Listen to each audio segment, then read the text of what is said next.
इरफान शेख साहब नाशिक से, इन्होंने लिखा है अस्सलामु अलैकुम। मुफ्ती साहब, बैंक से लोन या किसी से कर्ज़ लेकर हज या उम्रा को जा सकते हैं क्या? भाई इरफान शेख साहब, देखो, ये हज का जो मसला है वो अलग है, उम्रे का मसला अलग है, दोनों मसले अलग अलग है। हज का जो मसला है, हज एक फ़र्ज़ है।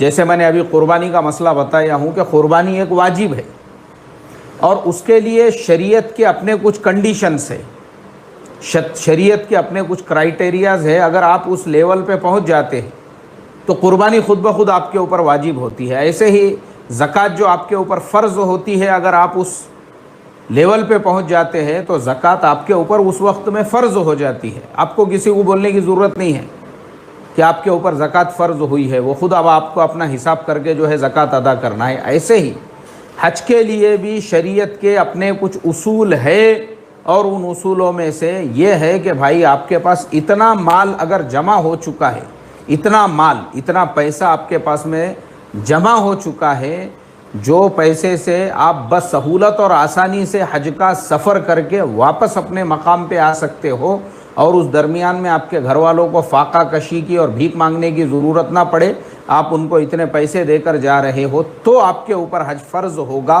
फिर आप जो है हज का सफ़र इख्तियार कर सकते हैं। हज जो है वो एक फ़र्ज़ है, फ़र्ज़ जी।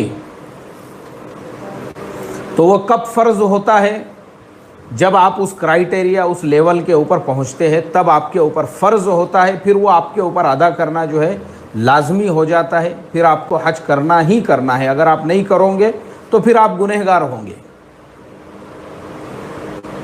अब अगर कोई इंसान, उसके ऊपर अगर हज फ़र्ज़ ही नहीं हुआ है और वो अपने तौर पे किसी से कर्ज़ लेके हज के लिए जा रहा है, तो वो उसके अपने मर्ज़ी की, उसके अपने खुशी की बात है। बाकी शरई एतबार से उस पर हज फ़र्ज़ नहीं हुआ है। जैसे नमाज जो है वो बुलूगियत के बाद फ़र्ज़ होती है।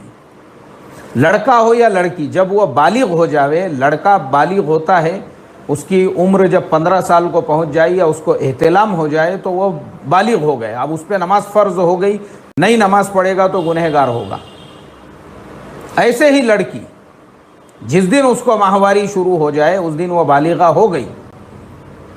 उसके बाद उसके ऊपर शरीयत के सारे अहकाम लागू हो जाते हैं और नमाज भी उसके ऊपर फ़र्ज़ हो जाती है।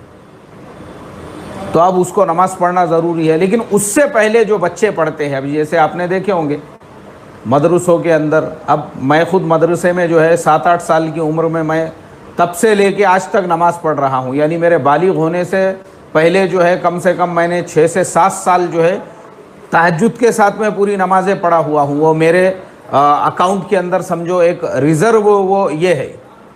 अब मेरी अकेले की बात नहीं कर रहा हूँ मैं, मदरसे में जितने भी बच्चे पढ़ते हैं, तो चूँकि फ़र्ज़ तो हो ही नहीं उनके ऊपर, लेकिन वो पढ़ रहे हैं। अल्लाह के नबी ने भी फरमाया 7 साल का होने पर नमाज का हुक्म दो और 10 बरस का होने पर नमाज ना पढ़ने पर उसको सख्ती करो, तंबीह करो। तो इसके लिए जो है ना इरफान शेख साहब, ऐसे ही हज का मसला है कि हज जो है वो एक वाजिब है, वो एक फ़र्ज़ है और क़ुरबानी जो है वो एक वाजिब है। तो जब क़ुरबानी के निसाब को आप पहुंच गए तो क़ुरबानी आप पे ऑटोमेटिकली वाजिब हो गई, और हज का जब निसाब को आप पहुंच गए तो हज आपके ऊपर फ़र्ज़ हो गया, वो आपको करना ही करना है। और मान लो अगर किसी पे फ़र्ज़ नहीं हुआ है लेकिन अपने मर्ज़ी से, खुशी से, उसको मालूम है भाई अपने पास बैलेंस का या पैसों का इंतज़ाम हो जाएगा, इसलिए चलो मैं कर्ज़ लेके हज करता हूँ, तो वो उसके अपने मर्ज़ी की बात है, वो कर सकता है। शरीयत उसने उसको मना नहीं किया। ऐसे ही उम्रे का भी मसला है। उम्रा जो है वो कोई फ़र्ज़ या वाजिब नहीं है, बल्कि वो भी जो है एक आपको अगर करना है आप अपनी सहूलत से कर सकते हैं। सैयद खिज़र साहब, इन्होंने लिखा है अस्सलामु अलैकुम। मुफ्ती साहब, आपने गुजरात के एक स्कूल का वीडियो बनाए थे, ऐसा स्कूल